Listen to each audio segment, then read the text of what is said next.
వారిని పూజించే ముందు మీ ఇష్టదేవతని మరియు మీ కులదేవతని మరియు మీ గ్రామ దేవతని తప్పనిసరిగా ధ్యానం చేసుకొని పూజించి అంటే అమ్మవారిని తలుచుకోండి.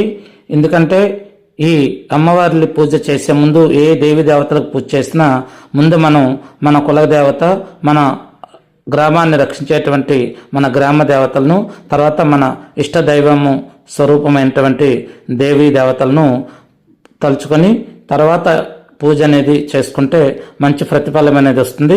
అలాగే మన ఇంట్లో పెద్దవాళ్ళు ఉంటే వాళ్ళ ఆశీర్వాదం తీసుకొని వాళ్ళని కూడా దేవతలుగా పరిగణించి వాళ్ళ యొక్క దీవెనలు తీసుకొని ఈ పూజని చేయటం ద్వారా మంచి శుభ ఫలితాలు అనేవి మనకి వస్తాయని ఓం శ్రీ మాతంగి దేవ్యే నమః. ఓం శ్రీ రాజశ్యామల దేవ్యే నమః. ఈ అమ్మవారిని పూజించే ముందుగా మీరు సమయం ఉంటే పసుపు గణపతి పూజ చేసుకోండి. ఎందుకంటే మన సాంప్రదాయంలో ఏ దేవీ దేవతల్ని పూజించినా ముందుగా పసుపు గణపతిని పూజించాలి.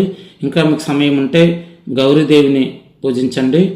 తర్వాత శ్రీ దక్షిణామూర్తి ఒక శ్లోకాన్ని మీకు ఇప్పుడు చెప్తాను. ఆ శ్లోకం చెప్పుకున్న తర్వాత ఈ అమ్మవారి పూజను ప్రారంభించండి. ఎందుకంటే మనం ఈ దశమహా విద్యల్లో ఉన్నటువంటి 9వ అవతారమైన శ్రీ మాతంగి దేవి అంటే రాజశ్యామల దేవిని పూజించేటప్పుడు ఈమె అత్యంత శక్తివంతమైన దేవత కాబట్టి ఈ యొక్క దేవతారాధనలో ఏమైనా తప్పులు దొరికినా, అక్షర దోషాలు తప్పులుగా మనం చెప్పినా అవి మన పట్ల వ్యతిరేకంగా గ్రహిస్తాయి. కాబట్టి ఇక్కడ దక్షిణామూర్తి శ్లోకం చెప్పుకొని దక్షిణామూర్తిని దండం పెట్టుకోవడం వల్ల ఈ యొక్క దక్షిణామూర్తి దేవాది దేవతలకి గురువు కాబట్టి ఒక గురువు సమక్షంలో మనం ఈ అమ్మవారిని పూజిస్తున్నట్టు భావించుకుంటే మనం చేసినటువంటి ఆ యొక్క అక్షర దోషాలు ఉండొచ్చు లేదా పూజలో తప్పులు ఉండొచ్చు.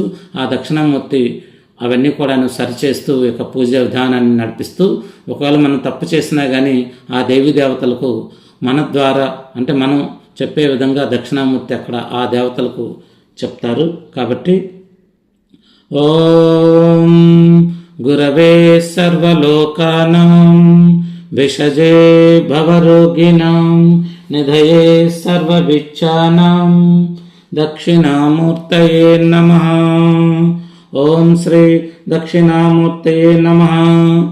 ఈ అమ్మవారి పూజ ప్రారంభించే ముందు మీరు సంకల్పం చెప్పుకోండి, మీ యొక్క గోత్రనామాలు చెప్పుకోండి. అలాగే ఇప్పుడు ఉన్నటువంటి ఉత్తరాయణమ దక్షిణాయనమ అని ఉంటుంది. అలాగే ఋతువులు మనకు ఉంటాయి కదా, ఏ ఋతువు ఇప్పుడు ప్రస్తుతం ఉంది ఆ ఋతువు చెప్పుకోండి.